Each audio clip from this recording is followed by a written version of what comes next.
Mahakama Kuu ya Tanzania, masjala ndogo ya Dar es Salaam iliyoketi mahakama ya hakimu mkazi Kisutu,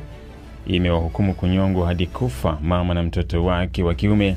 baada ya kukutwa na hatia ya kumuua mtu aitwaye Beatrice Magombola ambaye ni mtoto wa aliyekuwa mume wa mama huyo. Hukumu hii imetolewa leo na hakimu mkazi mkuu aliyepewa mamlaka Mary Mrio, ambapo aliwataja waliohukumiwa ni Sofia Mwenda na Alphonse Magombola, ambapo walitenda mauaji hayo kwa kutumia kisu Disemba mosi mwaka 2020 maeneo ya Kijichi, Temeke, Dar es Salaam.